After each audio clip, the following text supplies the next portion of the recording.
눈물로 고백합니다. 제가 한국에서 봤던 건 충격적인 고백이 시작됩니다. 일본 명문대 여학생의 눈물 어린 참회, 도쿄, 와세다 대학생들도 놀란 한국 역사의 진실. 그녀는 왜 모든 일본 국민들에게 사과하라고 외쳤을까요? 지금 바로 시작하겠습니다. 안녕하세요. 저는 도쿄대학교 국제관계학과 3학년 시마다 카나데라고 합니다. 20살까지 제 인생은 완벽했습니다. 명문 여대에 다니고 좋은 성적을 받고 친구들과 어울리며 평범한 대학 생활을 즐겼죠. 그리고 무엇보다 저는 제가 세계 최고의 나라, 일본에서 태어난 것을 자랑스럽게 생각했습니다. 고등학교 역사 수업 시간, 우리는 메이지 유신 이후 일본의 눈부신 근대화와 발전, 그리고 아시아 국가들을 문명화시키기 위한 일본의 노력에 대해 배웠습니다. 교과서에는 일본은 한국의 근대화를 위해 도움을 주었다라고 명확히 적혀 있었어요. 철도를 건설하고 학교를 세우고 낙후된 국가를 발전시켰다고요. 모리 교수님의 동아시아 근대사 수업은 제가 가장 좋아하던 강의였습니다. 특히 한국에 관한 내용이 나올 때마다 그는 항상 강조했죠. 독도는 역사적으로 일본의 영토였으며 한국이 불법적으로 점거하고 있습니다. 위안부 문제도 당시 상황에서 자발적으로 선택한 직업이었습니다. 우리는 그 말을 의심 없이 받아들였습니다. 왜 의심해야 했을까요? 교과서에 쓰여 있고 교수님이 가르치는 내용인데요. 한국인들은 역사를 왜곡하고 감정적으로 대응합니다. 모리 교수님의 이 말이 가장 기억에 남아요. 그는 한일 관계가 개선되지 않는 이유가 한국의 반일 감정 때문이라고 설명하셨어요. 저는 고개를 끄덕이며 열심히 필기했습니다. 도쿄대학교 축제 때는 올바른 역사 인식 부스를 운영하기도 했어요. 독도가 일본 땅이라는 역사적 증거를 전시하고 한국의 반일 감정이 얼마나 비이성적인지를 보여주는 자료를 전시했죠. 심지어 저는 SNS에 왜 한국인들은 계속 과거에 집착하는 걸까? 라는 글을 올려 친구들의 많은 공감을 받기도 했습니다. 도쿄에 있는 한 한국 음식점에서 일했던 아르바이트 경험도 있어요. 저는 그곳에서 한국인 주인에게 독도는 일본 땅이죠? 라고 농담처럼 물어본 적도 있었습니다. 주인은 웃음으로 넘겼지만 지금 생각하면 얼마나 무례했는지 모르겠네요. 그런 제가 한국에 가게 될 줄은 꿈에도 몰랐습니다. 더군다나 그곳에서 제 인생이 완전히 뒤바뀔 거라는 사실은요. 시마다 카나데 이화여자대학교 교환학생 프로그램 최종 합격자로 선발되었습니다. 국제교류처에서 받은 이메일을 읽는 순간 제 얼굴에서 웃음기가 싹 사라졌습니다. 한국이라니요? 저는 분명 지원서에 최우선 희망국가로 미국의 컬럼비아 대학교, 두 번째로 영국 옥스퍼드, 세 번째로 프랑스 소르본 대학교를 적었습니다. 한국은 선택지에도 없었어요. 황급히 국제교류처로 달려갔습니다. 죄송합니다만 제가 한국을 지원한 적이 없는데요. 요시다 직원은 미안한 표정으로 컴퓨터 화면을 보여주었습니다. 카나데 양, 여기 지원서에 네 번째 희망으로 이화여자대학교라고 적혀 있어요. 상위 3개 대학은 모두 경쟁률이 너무 높았고 네 번째로 선택한 이화여대는 합격했네요. 축하해요. 저는 기억이 나지 않았습니다. 아마도 지원서 마감 직전에 급하게 작성하면서 혹시 모르니 아시아 대학도 하나 넣어둬야지라는 생각으로 무심코 적었던 것 같습니다. 여대생이다 보니 이화여대가 떠올랐던 거겠죠. 취소할 수는 없나요? 이미 이화여대 학생 명단이 통보됐어요. 지금 취소하면 우리 학교와 이화여대의 교류관계에 문제가 생길 수 있어요. 게다가 여성 국제교류 장학금도 받게 되어 있는데 저는 큰 한숨을 내쉬었습니다. 제가 받은 장학금은 학비와 생활비 전액을 지원하는 귀한 기회였습니다. 이걸 포기한다는 건 어리석은 일이었죠. 한 학기만 가면 되는 거죠? 그래, 4개월이면 끝나요. 금방 지나갈 거예요. 집에 돌아와 부모님께 이 소식을 전했을 때 어머니는 의외로 기뻐하셨습니다. 한국? 좋은 기회구나. K뷰티가 요즘 정말 인기 있어. 화장품 좀 사와다오. 아버지는 조금 다른 반응이었습니다. 한국은? 조심해라. 그쪽 사람들이 일본에 대해 안 좋게 생각한다고 하더구나. 저녁 식사 자리에서 아버지는 자신의 대학 시절 한국인 유학생과의 불편했던 경험을 들려주셨습니다. 독도 문제로 격렬하게 다툰 이야기, 한국 학생들이 일본 정부에 항해 시위를 벌인 이야기. 그 모든 것이 제 불안감을 키웠습니다. 그냥 공부에만 집중하고 역사 문제는 언급하지 마라. 괜히 시비 걸리지 않게 조심하는 게 좋을 거야. 최소한의 접촉으로 조용히 학기를 마치자. 그렇게 마음먹고 있었지만 서울행 비행기 티켓을 예약하는 순간부터 이상하게도 가슴이 두근거렸습니다. 설렘인지 불안인지 구분할 수 없었지만 어쩐지 제 인생의 큰 전환점이 될 것 같은 예감이 들었습니다. 비행기에서 내리는 순간 제 가슴은 이상하게 쿵쾅거렸습니다. 인천국제공항.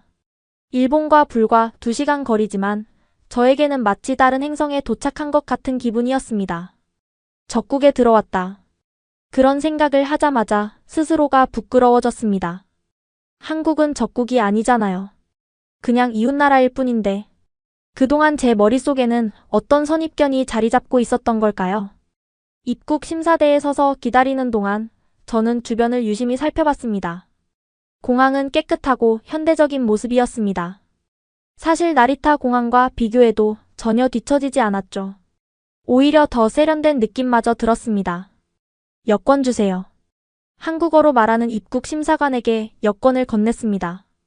그녀는 제 일본 여권을 보고 잠시 표정이 변했습니다. 라고 생각했는데 그냥 제 착각이었나 봅니다.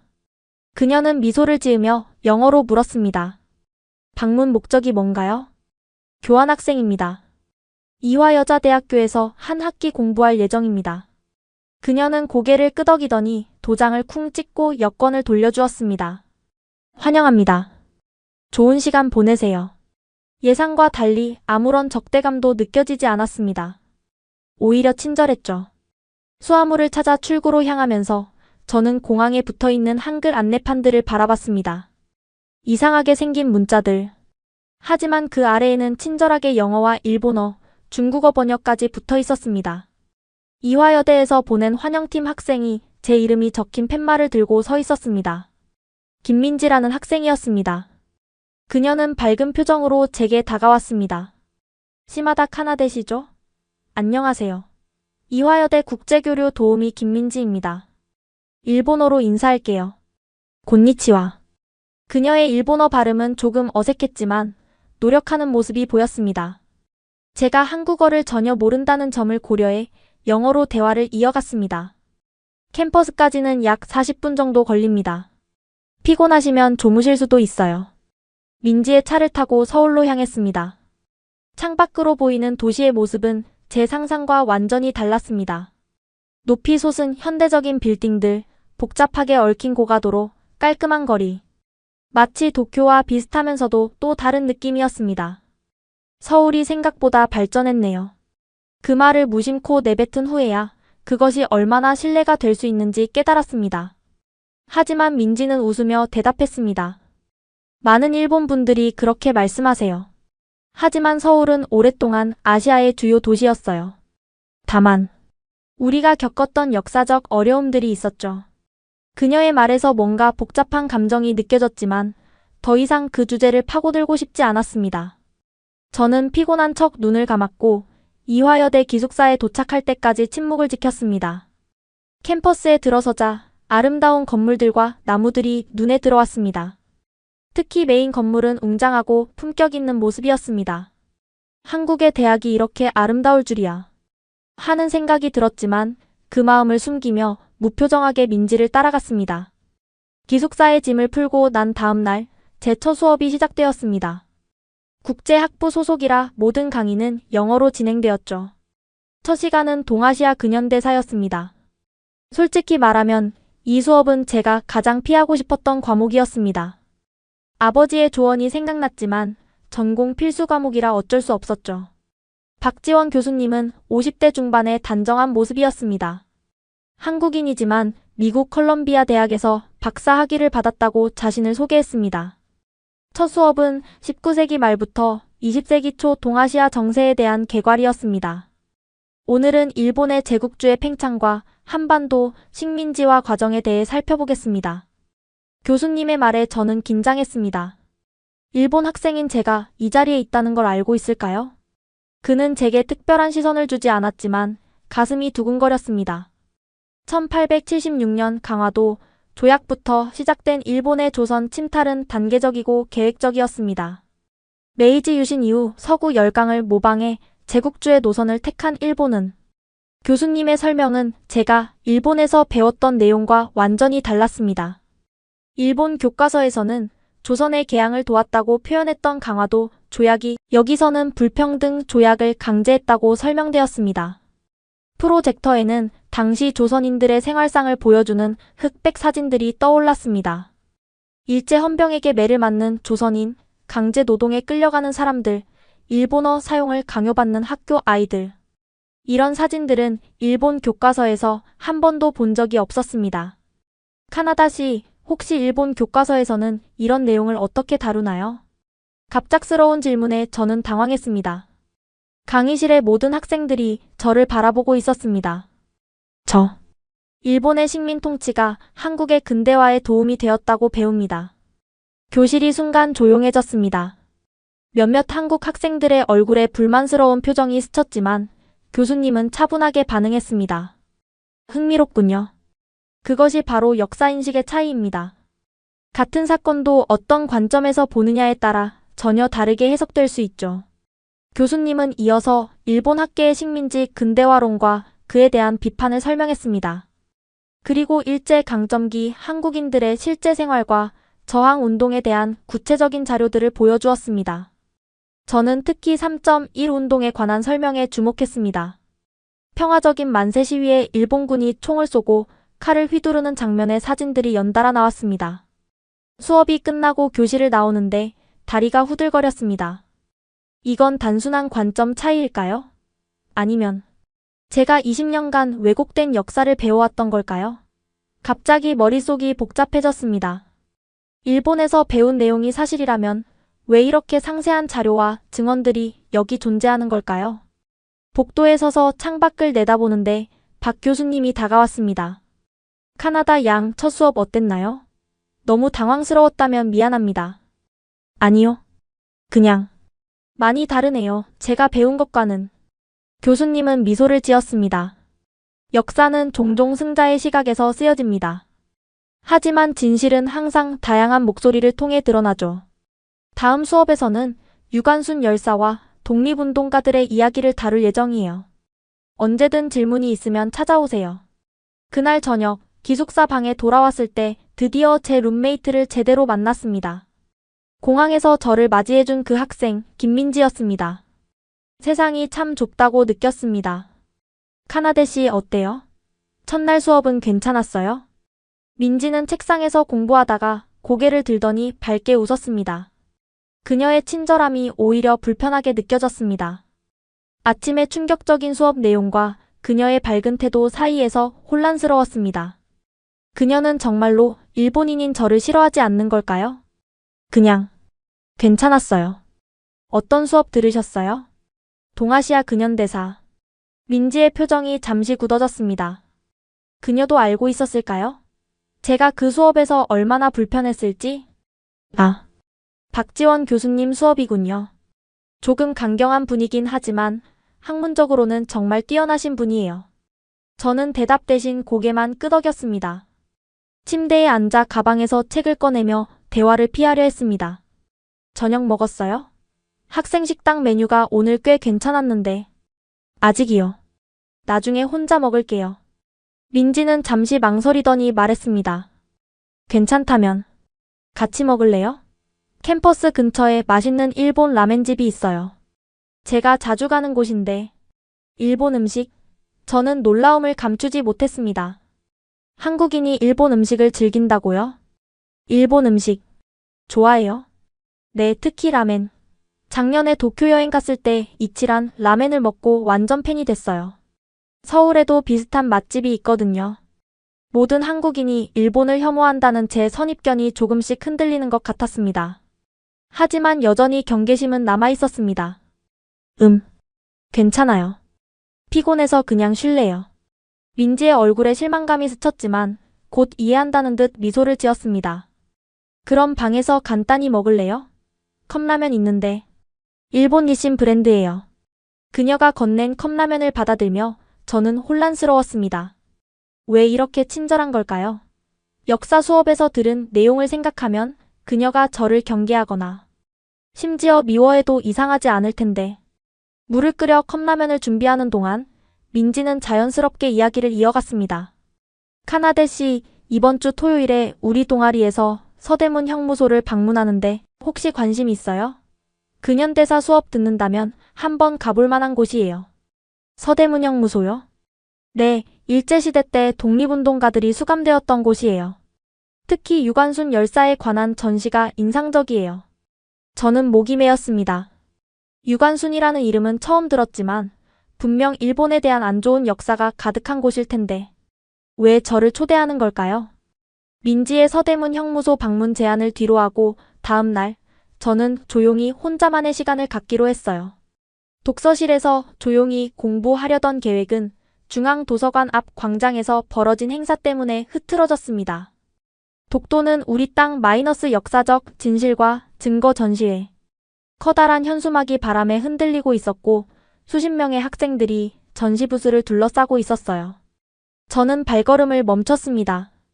다케시마라고 배워왔던 그 섬, 일본 교과서에서는 명백히 일본의 고유 영토라고 가르쳤던 그곳이었으니까요. 호기심을 이기지 못하고 전시회로 다가갔습니다. 역사적 지도와 문헌, 고지도들이 유리 케이스 안에 전시되어 있었고 학생회 소속으로 보이는 여학생이 설명을 하고 있었어요. 독도는 울릉도와 함께 고려시대부터 우리나라 영토로 기록되어 있습니다. 삼국사기와 세종실록 지리지에도 명확하게 우리 땅으로 표기되어 있죠. 저는 자신도 모르게 한 발짝 뒤로 물러섰습니다. 동시에 일본에서 배웠던 내용이 떠올랐어요. 다케시마는 시마네현에 속한 일본 고유의 영토라는 문구가 교과서에 선명하게 적혀 있었던 것 같았습니다. 질문 있으신가요? 설명을 마친 학생회 여학생이 저를 발견하고 말을 걸었어요. 그 순간 주변 학생들의 시선이 일제히 저에게 쏠렸습니다. 저, 혹시 일본인이신가요? 제 얼굴이 붉어졌습니다. 제 외모나 태도가 일본인임을 드러냈나 봐요. 네, 교환학생 시마다 카나데입니다. 말을 마치자 주변에서 작은 웅성거림이 들렸습니다. 불편한 침묵이 잠시 흘렀어요. 일본에서는 독도를 어떻게 가르치나요? 학생회 여학생이 다시 물었습니다. 질문은 공격적이지 않았지만 저는 왠지 코너에 몰린 느낌이 들었어요. 하지만 정직하게 대답하기로 했습니다. 다케시마라고 부르고 일본 영토라고 배웠어요. 1905년에 시마네현에 편입됐다고. 제 말이 끝나기도 전에 주변에서 한숨 소리가 들렸습니다. 한 남학생이 앞으로 나섰어요. 그건 러일전쟁 중에 일방적으로 편입한 불법적 조치였어요. 당시 한국은 일본의 강압으로 외교권을 빼앗긴 상태였습니다. 저는 말문이 막혔습니다. 일본에서는 이런 맥락을 전혀 배우지 않았거든요. 그리고 여기 보세요. 다른 여학생이 고지도를 가리켰어요. 1667년 일본 도토리번의 이노큐양 망도에도 울릉도와 독도는 조선 영토로 명확히 표기되어 있어요. 일본의 고문서조차 독도가 한국 땅임을 인정했습니다. 점점 더 많은 학생들이 모여들었고 저는 숨이 막히는 것 같았어요. 제가 20년간 믿어왔던 사실이 이렇게 도전받는 상황이 너무 당혹스러웠습니다. 일본 정부는 왜 역사를 왜곡하는 걸까요? 누군가 물었어요. 그 질문은 저를 향한 것이 아니었지만 마치 제가 일본 정부를 대표하는 것처럼 느껴졌습니다. 손바닥에 땀이 배기 시작했어요. 저는 그때 익숙한 목소리가 들렸습니다. 카나데, 여기서 뭐해? 민지였어요. 그녀가 저를 발견하고 다가왔습니다. 상황을 눈치챘는지 자연스럽게 제 팔을 잡았어요. 미안해요. 약속 시간이 다 됐어. 우리 가야 해. 민지는 저를 자연스럽게 전시회 밖으로 이끌었습니다. 저는 마치 구조된 것 같은 안도감을 느꼈어요. 민지가 저를 전시회 밖으로 데려온 후 우리는 조용한 카페로 들어갔어요. 저는 여전히 혼란스러웠고 열기가 식지 않은 얼굴을 양손으로 감쌌습니다. 괜찮아요? 민지가 물었어요. 네, 고마워요. 하지만 왜 나를 도와준 거예요? 민지는 잠시 생각하더니 대답했습니다. 상황이 불편해 보였거든요. 그리고 사실 역사 문제는 정말 복잡해요. 한국인인 제가 봐도 그래요. 그 말에 조금 마음이 놓였습니다. 민지는 계속해서 말했어요. 카나데시 토요일 서대문 형무소 방문. 아직 제한 유효해요. 가고 싶으면 같이 가요. 순간 망설였지만 이상하게도 가보고 싶다는 생각이 들었어요. 어쩌면 일본에서 배운 것과 한국에서 보는 것 사이의 진실을 찾고 싶었는지도 모르겠습니다. 네, 가볼게요. 토요일 아침 민지와 함께 서대문 형무소로 향했습니다. 가는 길에 민지가 설명해 주었어요. 이곳은 일제강점기에 독립운동가들이 수감되고 고문받던 곳이에요. 특히 많은 여성 독립운동가들도 있었죠. 건물에 들어서자마자 숨이 막힐 듯한 무거운 분위기가 느껴졌습니다. 좁은 간방들, 고문 도구들, 그리고 벽에 걸린 수많은 사진들. 과거의 고통이 생생하게 전해져 왔어요. 특히 충격적이었던 건 고문실이었습니다. 물고문, 전기고문, 손톱뽑기 등 잔인한 고문 도구들이 전시되어 있었어요. 설명을 읽으면서 가슴이 조여들었습니다. 이건 정말 말을 잇지 못했어요. 민지는 조용히 말했습니다. 유관순 열사는 이곳에서 고문을 받다가 19살에 돌아가셨어요. 유관순 열사의 이야기를 듣고 나니 갑자기 눈물이 나올 것 같았습니다. 19살. 저보다 어린 나이였어요. 19이라고요? 그냥 학생이었던 거네요. 네, 그녀는 그저 나라의 독립을 바랐던 학생이었어요. 전시실 한쪽에는 유관순 열사가 쓴 편지가 있었습니다. 나라를 위해 몸바치는 일, 이보다 더 영광스러운 일이 어디 있겠습니까? 그 글을 읽으면서 저도 모르게 떨리는 손으로 눈물을 닦았어요. 그날 본 것들은 일본 교과서에서는 한 줄도 나오지 않았던 내용이었습니다. 일제강점기는 식민지 근대화라는 단어로 포장되어 있었고 이런 잔혹한 행위들은 전혀 언급되지 않았어요. 형무소를 나오면서 뭔가 무거운 것이 제 가슴을 짓누르는 것 같았습니다. 민지는 말없이 제 옆을 걸었어요. 민지. 일본 교과서에는 이런 내용이 없어요. 전혀 배우지 않았어요. 그게 바로 많은 한국인들이 화내는 이유예요. 역사를 부정하는 것 같아서요. 돌아오는 버스 안에서 저는 창밖을 바라보며 계속 생각에 잠겼습니다. 제가 알고 있던 역사와 여기서 본 역사 사이에는 너무나 큰 간극이 있었어요. 어느 쪽이 진실일까? 아니면 둘 다 각자의 방식으로 진실의 일부분일까? 그날 밤 저는 처음으로 인터넷에서 위안부에 대해 검색했습니다. 일본 교과서에서 단 한 줄로 처리되었던 그 역사의 실체를 알고 싶었어요. 서대문 형무소 방문 이후 저는 밤마다 인터넷에서 한일 관계의 역사를 찾아보기 시작했어요. 위안부 강제징용, 문화재 약탈. 일본 교과서에서 배웠던 것과는 너무나 다른 내용들이 저를 혼란스럽게 했습니다. 그러던 어느 날 일본에서 할머니의 편지가 도착했어요. 할머니는 도쿄에서 멀리 떨어진 시골 마을에 사시는데 제가 어릴 때부터 가장 친했던 분이에요. 편지를 뜯자 할머니의 정갈한 필체가 눈에 들어왔습니다. 사랑하는 카나데에게 한국에서 잘 지내고 있니? 처음 가는 나라라 걱정이 많았을 텐데 내가 용기 있게 도전하는 모습이 자랑스럽구나. 평소와 다름없는 안부 인사가 이어지다가 마지막 부분에 이르러 제 심장이 빠르게 뛰기 시작했습니다. 사실 오랫동안 너에게 말하지 못한 이야기가 있단다. 내가 16살이던 1944년 우리 마을에서도 여러 소녀들이 공장에서 일할 수 있다는 말에 징용되어 갔어. 내 친한 친구 유미코도 그중 하나였지. 그런데 전쟁이 끝난 후에도 유미코와 다른 소녀들은 돌아오지 못했어. 몇 년 후 우연히 만난 유미코의 언니에게 들었는데 유미코는 공장이 아닌 군인들을 위한 위안소로 보내졌다고 해. 그 이야기를 듣고 얼마나 충격을 받았는지 모른단다. 내가 한국에 있다는 소식을 듣고 문득 유미코와 그 시절 소녀들이 생각났어. 아마 한국에서도 그런 끔찍한 일을 당한 소녀들이 많았을 거야. 카나데, 역사는 때로 아프고 부끄러운 진실을 품고 있단다. 하지만 우리는 그 진실로부터 눈을 돌리면 안 돼. 내가 한국에서 많은 것을 배우고 느끼길 바란다. 사랑한다, 내 소중한 손녀야. 편지를 다 읽고 나서 저는 한참 동안 침대에 앉아 있었어요. 할머니도 알고 계셨던 거예요. 교과서에도 역사 수업에도 나오지 않았던 그 진실을. 가슴이 아팠습니다. 그 밤 저는 할머니께 답장을 썼어요. 할머니 편지 감사합니다. 저도 여기서 많은 것을 배우고 있어요. 한국 친구도 사귀었고 서대문 형무소도 다녀왔어요. 할머니가 말씀해주신 이야기 절대 잊지 않을게요. 더 많이 알고 싶어요. 진실을요. 할머니의 편지를 받은 후 마음이 무거웠어요.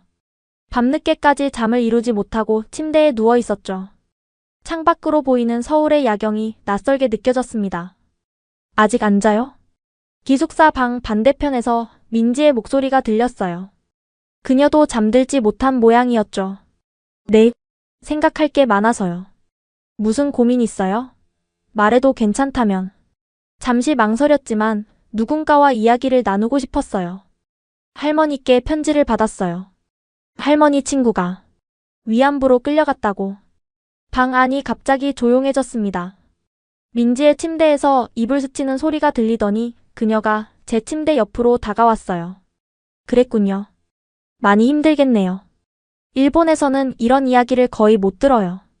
교과서에도 한 줄 정도만 나오고 위안부가 있었다라는 사실만 짧게요. 민지는 잠시 침묵했다가 조용히 말했어요. 우리 할머니의 언니도 위안부였대요. 할머니는 그 이야기를 하실 때마다 울으세요. 우리는 한동안 아무 말도 하지 않았어요. 그저 창밖을 바라보며 각자의 생각에 잠겼죠. 카나데 씨, 내가 처음에는 일본인 룸메이트를 싫어했어요. 민지의 고백에 놀랐지만 어쩐지 예상했던 말이었어요. 알아요. 이해해요. 아니요, 말 좀 끝까지 들어봐요. 처음에는 싫었어요. 그런데 지금은 달라요. 카나데 씨가 우리 역사에 관심을 갖고 진실을 알고 싶어 하는 모습을 보니까 참 용기 있다고 생각했어요.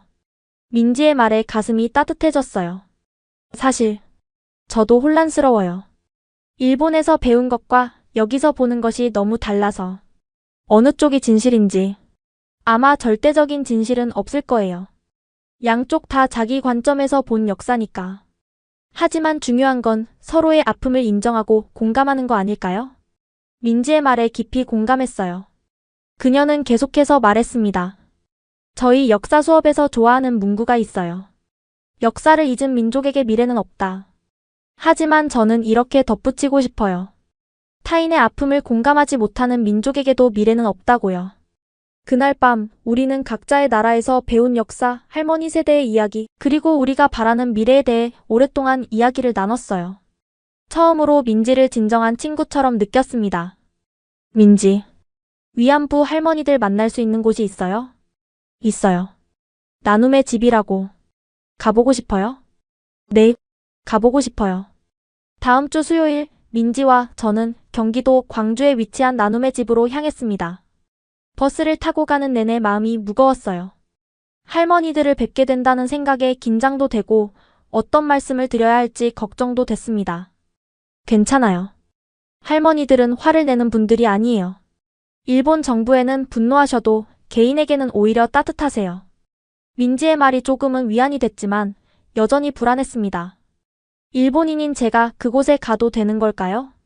나눔의 집에 도착하자 조용하고 평화로운 분위기가 저희를 맞이했습니다. 작은 정원이 있었고 그 안에는 소녀상이 세워져 있었어요. 맨발의 소녀가 의자에 앉아있는 모습이었습니다. 평화의 소녀상이에요. 위안부 피해자들을 상징해요. 지금은 세계 여러 나라에 세워져 있어요. 소녀상을 보는데 가슴이 아팠습니다. 저와 비슷한 또래의 소녀들이 겪었을 고통을 생각하니 눈물이 날 것 같았어요. 나눔의 집 입구에서 자원봉사자 선생님이 저희를 맞아주셨습니다. 민지가 저를 소개했어요. 일본에서 온 교환학생이에요. 할머니들의 이야기를 듣고 싶어 왔어요.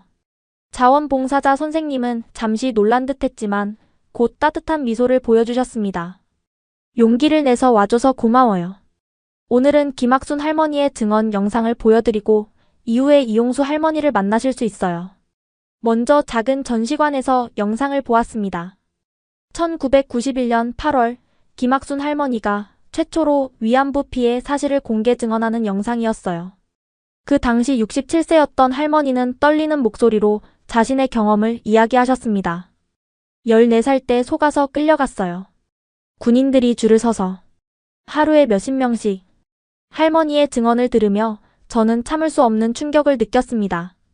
눈물이 흘러내렸어요. 이런 끔찍한 일이 실제로 있었다니.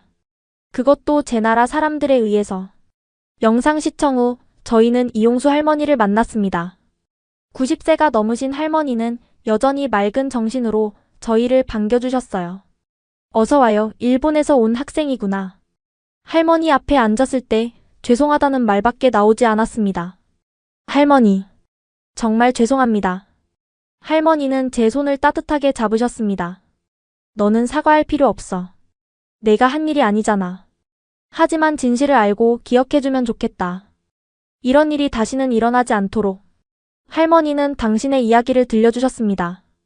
14살의 공장에서 일할 수 있다는 말에 속아 끌려가 3년 동안 중국 여러 지역의 위안소에서 겪은 끔찍한 일들. 해방 후에도 오랫동안 말하지 못했던 아픔. 그리고 정의를 위한 오랜 싸움.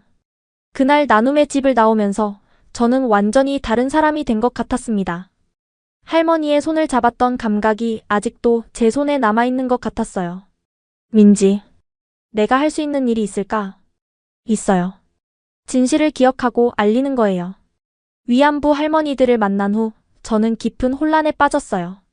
일본에서 배웠던 역사와 한국에서 마주한 진실 사이의 간극이 너무 컸습니다. 마음속 질문들이 끊임없이 맴돌았어요. 수업이 끝난 후 용기를 내어 박지원 교수님을 찾아갔습니다.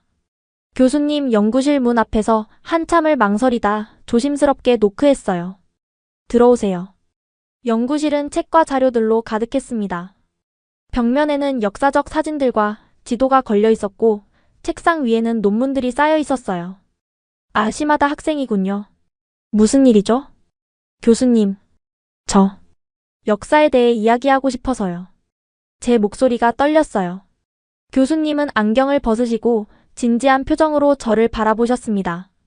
일본에서 배운 역사와 한국에서 배우는 역사가 너무 달라요. 어느 쪽이 진실인지 혼란스러워요.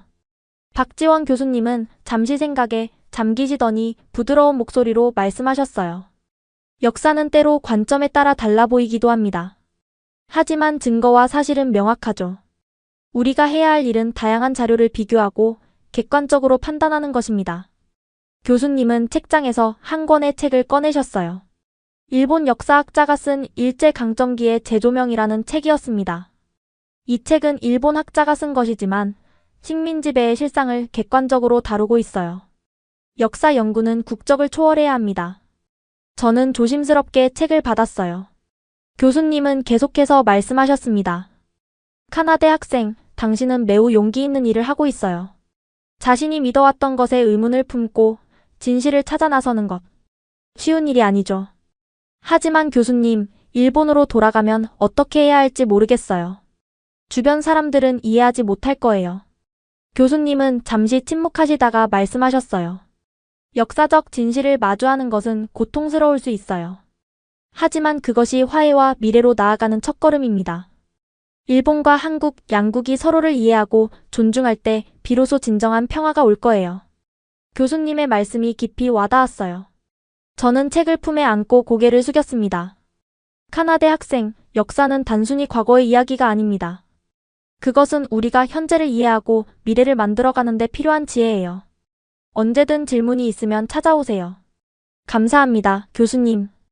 연구실을 나오면서 이상하게도 마음이 가벼워졌어요. 혼란은 여전했지만 진실을 찾아가는 여정에 함께 해주는 사람들이 있다는 사실이 위로가 되었습니다. 교수님께 받은 책을 들고 저는 학교 도서관으로 향했어요. 늦은 시간이었지만 도서관은 여전히 공부하는 학생들로 분주했습니다. 조용한 구석자리를 찾아 앉았어요. 일제강점기의 재조명이라는 책을 펼쳤습니다. 일본 역사학자 나카무라 교수의 저서였어요. 첫 페이지부터 저는 깊이 빠져들었습니다. 나카무라 교수는 일본 정부의 공식 입장과는 다른 시각으로 식민지배 시기를 기록하고 있었어요. 일본군 위안소는 군 당국의 직접적인 관여 하에 설치된 성노예 시스템이었다. 제가 일본에서 배웠던 내용과 너무나 달랐어요. 위안부는 상업적 매춘부였다라는 문구가 교과서에 있었던 것 같은데 가슴이 무거워졌습니다. 책을 읽으면서 도서관 데이터베이스를 검색해 더 많은 자료를 찾았어요. 한국 역사학자들의 연구도 있었고 미국, 영국 등 제3국 학자들의 논문도 찾을 수 있었습니다. 특히 미국 의회 문서보관소에서 발견된 일본군 위안소 관련 보고서는 충격적이었어요. 밤이 깊어갔지만 저는 계속해서 자료들을 읽었습니다. 제가 지금까지 배워온 것들이 얼마나 선택적이고 왜곡되어 있었는지 점점 더 분명해졌어요. 카나데? 아직도 여기 있었네. 고개를 들어보니 민지가 서 있었어요. 그녀도 밤늦게까지 과제를 하고 있었나 봐요. 민지, 나 계속 자료를 찾아보고 있어. 일본에서 배운 역사와 너무 달라서. 민지는 제 옆자리에 앉았어요. 책상 위에 펼쳐진 자료들을 살펴보더니 놀란 표정을 지었습니다. 와, 진짜 열심히 찾아보고 있구나. 응, 알고 싶어. 진실이 뭔지. 민지는 잠시 생각하더니 자신의 노트북을 열었어요. 이것도 한번 볼래? 내가 근현대사 수업 들으면서 정리한 자료야. 한일 관계사 연표랑 주요 사건들 정리해놨어. 민지의 도움으로 더 체계적으로 역사를 정리할 수 있었어요. 우리는 밤늦게까지 함께 자료를 찾고 토론하고 때로는 깊은 한숨을 내쉬기도 했습니다. 카나데, 솔직히 처음에는 일본인인 너를 보면서 복잡한 감정이 있었어. 하지만 이렇게 진실을 찾으려는 너를 보면서 생각이 바뀌었어. 민지의 말에 가슴이 따뜻해졌어요. 사실 나도 처음엔 방어적이었어. 내가 배운 모든 것을 부정당하는 것 같아서. 하지만 이제는 알고 싶어. 진실을 마주하고 싶어. 도서관 창밖으로 새벽이 밝아오고 있었어요. 밤새 자료를 찾고 읽으면서 제 마음속에도 새로운 인식이 밝아오고 있었습니다. 일본으로 돌아가면 무엇을 해야 할지, 이 진실을 어떻게 주변 사람들과 나누어야 할지 고민되었지만 한 가지는 확실했어요. 진실을 아는 것은 때로 고통스럽지만 그것이 화해와 미래를 위한 첫걸음이라는 것을. 도서관에서의 밤이 지나고 저는 깊이 고민한 끝에 소셜미디어에 짧은 글을 올렸어요. 한국에서 보고 느낀 것들, 위안부 할머니들을 만난 경험, 그리고 제가 일본에서 배웠던 역사와의 차이점에 대해 조심스럽게 적었습니다. 불과 몇 시간 만에 일본 친구들의 메시지가 쏟아지기 시작했어요. 카나데, 그게 무슨 소리야? 한국 사람들한테 세뇌당한 거 아니야? 위안부는 자발적으로 간 거라고 우리가 배웠잖아. 너까지 한국 편을 들어? 독도는 명백히 일본 영토인데 그런 글을 올리면 애국심이 없어 보여. 친구들의 반응은 제가 예상했던 것보다 훨씬 강경했습니다. 특히 대학 역사 동아리 친구 유키의 메시지가 가장 날카로웠어요. 카나데, 네가 그런 말을 하다니 정말 실망이야. 그동안 함께 공부해온 역사는 어디 갔어? 한국의 반일 선전에 넘어간 거야? 모두가 저를 비난하는 것 같았어요. 마치 제가 배신자가 된 기분이었습니다. 유키와는 영상통화까지 했는데 그녀는 거의 울먹이며 말했어요. 우리 할아버지는 전쟁 후 한국에서 많은 고초를 겪으셨대. 한국인들이 얼마나 일본인을 미워하는지 알아? 그런데 네가 그들 편을 들다니. 저는 제가 본 것, 들은 것, 그리고 조사한 것들을 설명하려 했지만 유키는 들으려 하지 않았어요. 증거가 있어, 유키. 일본 학자들도 인정하고 있어. 그런 자칭 학자들은 한국에 굴복한 거야. 진짜 일본인이라면 그런 말 안 해. 토론은 점점 감정적이 되어갔고 결국 유키는 통화를 끊어버렸습니다. 다른 친구들도 하나둘씩 저를 SNS에서 언팔로우하기 시작했어요. 한 달 전만 해도 친하게 지내던 친구들이었는데 갑자기 이렇게 멀어질 줄은 몰랐습니다. 마치 제가 다른 세계에 살게 된 것 같은 외로움이 밀려왔어요. 민지가 제 방에 들어와 말없이 어깨를 토닥여 주었습니다. 괜찮아. 진실을 말한다는 건 때로는 외로운 일이야. 그날 밤 저는 일기에 이렇게 적었어요. 진실을 알게 되면 다시는 그 전으로 돌아갈 수 없다. 아픔이 있지만 이것이 성장의 과정인 것 같다. 친구들과의 갈등은 아프고 힘들었지만 그 경험이 오히려 제 결심을 더 굳게 만들었어요. 학기말 발표 과제를 위해 한일 역사 인식의 차이와 화해의 가능성이라는 주제를 선택했습니다. 확실해? 결코 쉬운 주제는 아니야. 민지가 걱정스러운 표정으로 물었어요. 저는 고개를 끄덕였습니다. 내가 직접 경험한 혼란을 통해 다른 학생들도 뭔가 배울 수 있을 것 같아. 발표 준비는 쉽지 않았어요. 단순히 한국 측 자료만 인용하면 편향된 시각이 될 것이고 반대로 일본 측 주장만 담으면 이곳의 친구들이 불편해할 테니까요. 진실되고 균형 잡힌 시각을 제시하는 것이 제 목표였습니다. 민지와 함께 도서관에서 밤을 새우며 자료를 수집했어요. 우리는 한국, 일본, 그리고 미국, 영국 등 제3국 학자들의 연구 논문을 모두 검토했습니다. 이 부분은 좀 민감할 수 있어. 민지가 위안부 관련 슬라이드를 가리키며 말했어요. 하지만 사실은 사실이야. 일본 정부의 공식 입장과 실제 역사적 증거 사이의 괴리를 보여줘야 해. 발표 자료를 만들면서 저는 최대한 감정적이 되지 않으려고 노력했어요. 사실과 자료를 바탕으로 양국이 역사를 어떻게 다르게 인식하고 있는지 분석했습니다. 특히 교과서 비교 부분에 공을 들였어요. 이게 내가 일본에서 배웠던 교과서야. 같은 역사적 사건에 대한 한국과 일본 교과서의 서술을 나란히 배치하니 그 차이가 더욱 명확해 보였습니다. 가장 놀라웠던 건 제3국 교과서와 비교했을 때 일본 교과서의 서술이 얼마나 선택적이고 축소되어 있는지를 확인한 것이었어요. 박지원 교수님도 발표 준비를 도와주셨습니다. 격주로 연구실을 찾아가 진행 상황을 보고하고 조언을 구했어요. 카나대 학생, 이 발표는 단순한 과제가 아니라 당신의 내적 여정이기도 합니다. 솔직하게 자신의 변화 과정도 포함시키는 것이 어떨까요? 교수님의 조언대로 저는 발표 마지막 부분에 제 개인적인 경험과 인식 변화 과정을 담기로 했어요. 처음 한국에 왔을 때의 선입견, 역사 수업과 서대문 형무소 방문에서 느낀 충격, 위안부 할머니를 만난 경험, 그리고 일본 친구들과의 갈등까지. 발표 연습을 할 때마다 가슴이 두근거렸어요. 이건 단순한 학점을 위한 발표가 아니었습니다. 제 자신의 정체성과 가치관에 관한 이야기였으니까요. 내일이 발표일이네. 민지가 마지막 리허설을 마친 후 말했어요. 긴장돼? 응, 많이. 한국 학생들 앞에서 일본인으로서 이런 이야기를 하는 게. 잘할 거야, 카나데. 내가 진심으로 준비했잖아. 그날 밤 발표 자료를 마지막으로 점검하면서 제 마음속에는 이상한 평화가 찾아왔어요. 어떤 결과가 나오든 저는 이제 진실을 마주할 준비가 되어 있었습니다. 발표 당일 아침 저는 평소보다 일찍 일어났습니다. 창문 밖으로 보이는 이화여대 캠퍼스는 여느 때와 다름없이 평화로웠지만 제 가슴은 마치 태풍이 몰아치는 것처럼 격렬하게 뛰고 있었어요. 잘 잤어?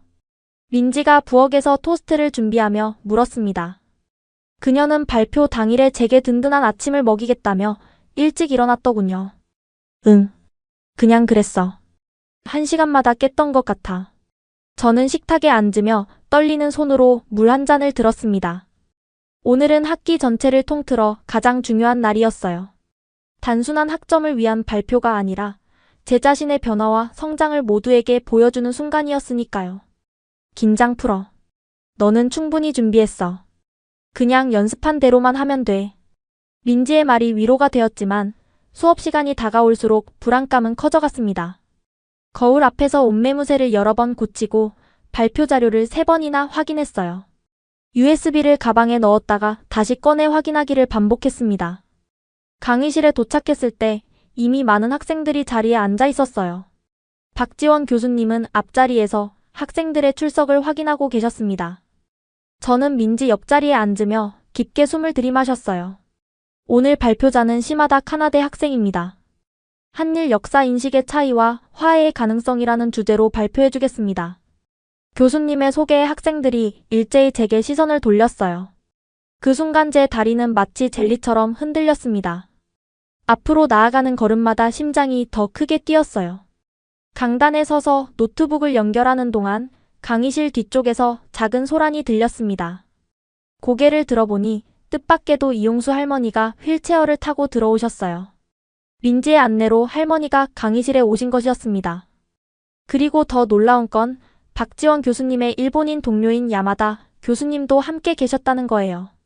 저는 순간 숨이 멎는 것 같았습니다. 이런 중요한 인물들 앞에서 발표한다는 생각에 더욱 긴장됐어요. 하지만 이용수 할머니께서 따뜻한 미소로 격려해 주시는 것을 보고 조금씩 마음을 가다듬었습니다. 안녕하세요, 시마다 카나데입니다.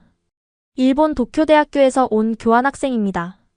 제 목소리는 처음엔 떨렸지만 준비한 내용을 이야기하기 시작하자 점차 안정되었어요. 첫 슬라이드는 제가 일본에서 배웠던 역사 교과서와 한국의 역사 교과서를 비교한 내용이었습니다. 일본 교과서에서는 독도, 아니 다케시마라고 부르는 섬에 대해 일본의 고유 영토라고 명시하고 있습니다. 반면 한국 교과서에서는 역사적, 지리적, 국제법적 근거를 들어 독도가 한국 영토임을 강조하고 있습니다. 설명하면서 저는 교실 뒤에 앉아 계신 야마다 교수님의 표정을 살폈어요. 그분은 차분하게 경청하고 계셨지만 눈빛에서 복잡한 감정이 느껴졌습니다. 위안부 문제를 다룬 슬라이드에 이르렀을 때 강의실의 공기가 무거워졌어요. 저는 이용수 할머니를 직접 바라보며 말했습니다. 일본 교과서에서는 위안부라는 단어조차 찾기 어렵습니다.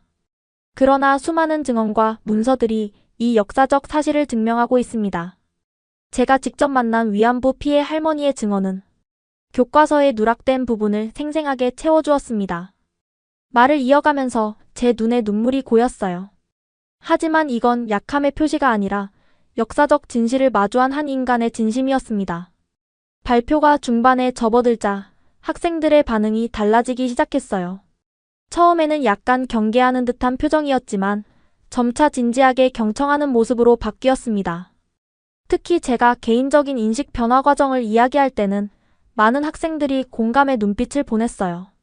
저는 한국에 오기 전 일본이 식민 지배를 통해 한국의 근대화에 기여했다는 교육을 받았습니다.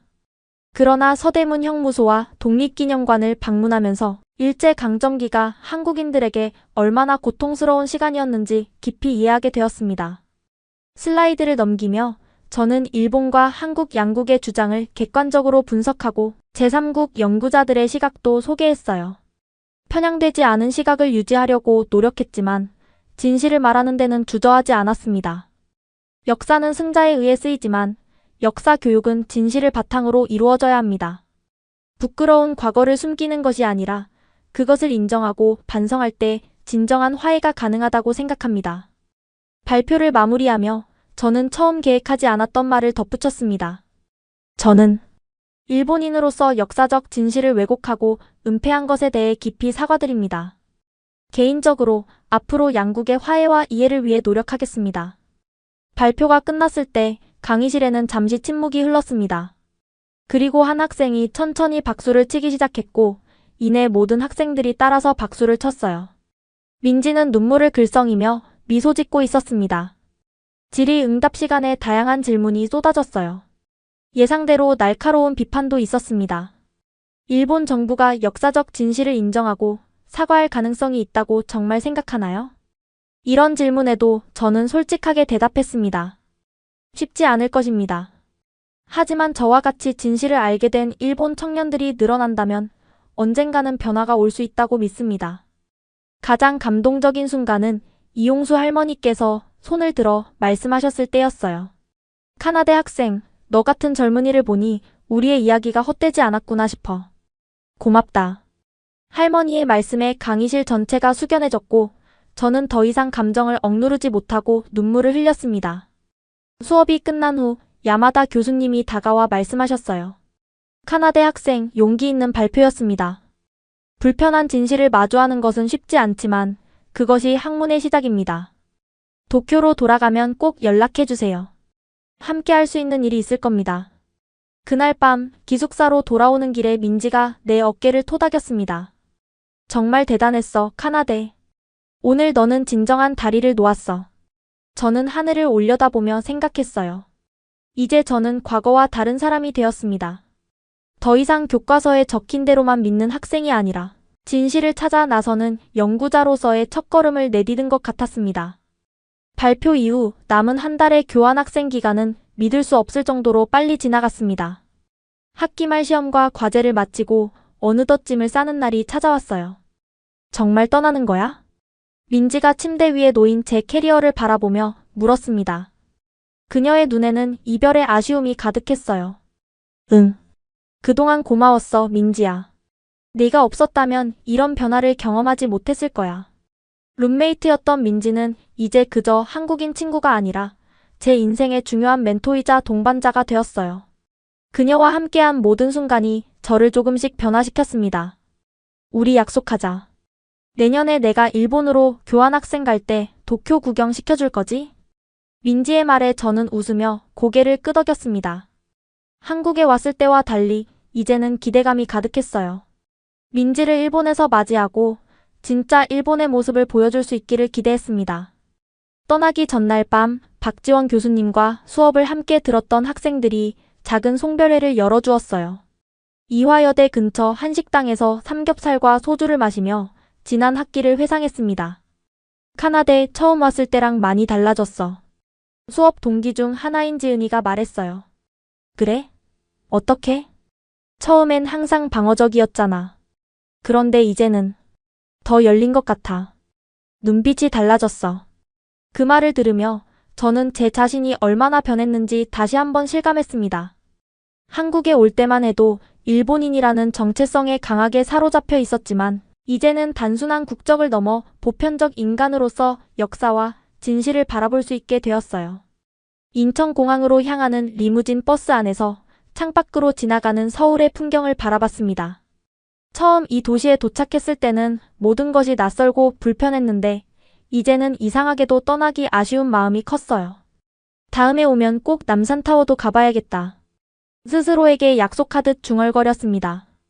한국에서의 몇 개월은 역사 공부와 진실 탐구로 바빠서 정작 관광은 거의 하지 못했거든요. 공항에 도착해 수속을 마치고 출국장으로 향하는 길에 민지가 작은 선물 상자를 건넸습니다. 비행기에서 열어봐.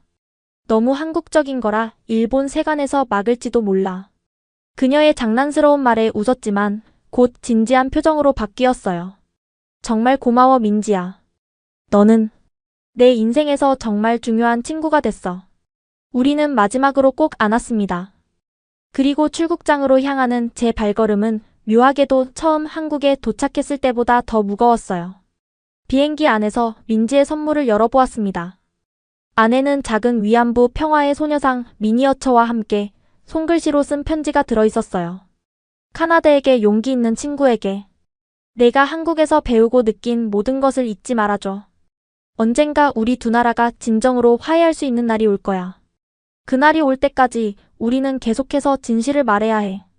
항상 응원할게. 마이너스 민지가 편지를 읽으며 눈물이 흘렀습니다.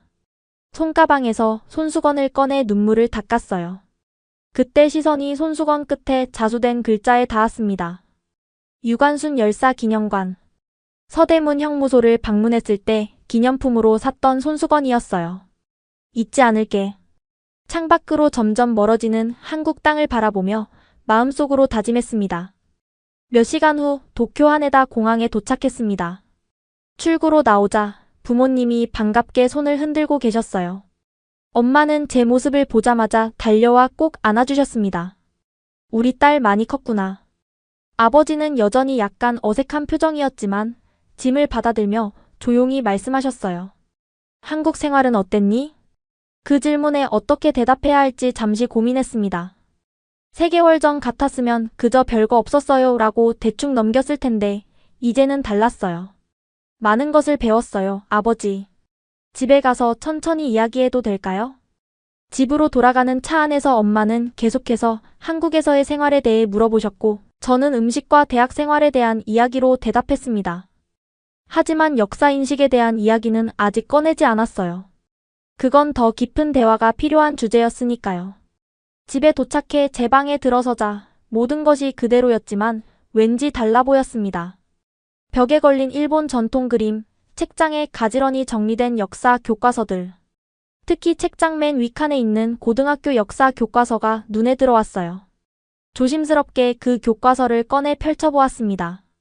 독도에 관한 부분, 위안부에 관한 짧은 언급 혹은 누락, 일제강점기를 식민통치라고 부드럽게 표현한 단어들. 이전에는 당연하게 받아들였던 내용들이 이제는 선명한 왜곡으로 보였어요. 이제 뭘 해야 하지? 침대에 앉아 생각에 잠겼습니다. 문득 유키와 다른 친구들이 떠올랐어요. SNS를 통해 갈등을 겪었던 친구들과 다시 만나면 어떻게 될까? 그들에게 제가 경험한 진실을 어떻게 전해야 할까? 그날 밤 할머니께 전화를 드렸습니다. 카나데, 한국에서 잘 지냈니? 네, 할머니. 정말 많은 것을 배웠어요. 할머니가 편지로 말씀해주신 이야기. 실제로 그런 할머니들을 만나고 왔어요. 전화기 너머로 잠시 침묵이 흘렀습니다. 그랬구나. 용기를 내줘서 고맙구나, 카나데. 할머니의 목소리에서 안도감이 느껴졌어요. 마치 오랫동안 감춰온 비밀의 짐을 조금이나마 내려놓은 듯한 목소리였습니다. 할머니, 제가 이 이야기를 다른 사람들에게도 알리고 싶어요. 괜찮을까요? 그래, 카나데. 지금이 바로 진실을 말할 때란다. 할머니 세대가 하지 못한 일을 너희 세대가 해야 해. 통화를 마치고 창밖을 바라보았습니다. 도쿄의 밤하늘은 서울의 그것과 다르지 않았어요. 같은 별들이 반짝이고 있었습니다. 내일부터는 새로운 도전이 시작될 것입니다. 한국에서 배운 진실을 일본의 친구들과 나누고 어쩌면 더 큰 변화를 위한 씨앗을 심는 일. 쉽지 않을 것이지만 이제 저는 그 길을 걸어갈 용기가 생겼습니다. 한국에서 돌아온 지 1년이 지났습니다. 도쿄대학교 캠퍼스는 벚꽃이 만개한 아름다운 봄을 맞이하고 있었어요. 저는 국제관계학과 4학년 학생으로 졸업 논문을 준비하며 바쁜 나날을 보내고 있었습니다. 카나데, 프로젝터 준비됐어. 이제 시작해도 될 것 같아. 유키가 강의실 앞에서 손을 흔들었습니다. 그녀는 제가 한국에서 돌아온 후 처음에는 여전히 거리감을 두었지만 차츰 제 이야기에 귀를 기울이기 시작했어요. 그리고 지금은 한일 청년 역사 대화 모임의 공동 창립자가 되었습니다. 오늘 참가자가 몇 명이나 되지? 제가 물었어요. 30명 정도? 생각보다 훨씬 많아. 내 SNS 포스팅이 꽤 화제가 됐나 봐. 강의실 문이 열리고 학생들이 하나둘 들어오기 시작했습니다. 일본 학생들뿐만 아니라 한국에서 유학 온 학생들도 보였어요. 심지어 야마다 교수님의 소개로 몇몇 역사학과 교수님들도 참석하셨습니다. 안녕하세요, 여러분. 한일 청년 역사 대화 모임 3번째 모임에 오신 것을 환영합니다. 제 목소리는 1년 전보다 훨씬 자신감 있게 울려 퍼졌어요. 더 이상 누군가의 시선을 두려워하지 않았습니다. 오늘은 특별히 한국에서 손님이 오셨습니다. 제 친구이자 이화여대 역사학과 학생인 김민지를 소개합니다. 민지가 앞으로 나와 정중히 인사했습니다. 그녀는 약속대로 이번 학기에 도쿄대학교로 교환학생을 왔고 함께 이 모임을 이끌어가기로 했어요. 안녕하세요. 시마다 카나데와 함께 이 자리를 마련하게 되어 기쁩니다. 저희는 단순히 과거의 상처를 들추는 것이 아니라 서로를 이해하고 함께 미래를 그려가기 위한 대화를 나누고자 합니다. 슬라이드쇼가 시작되었습니다.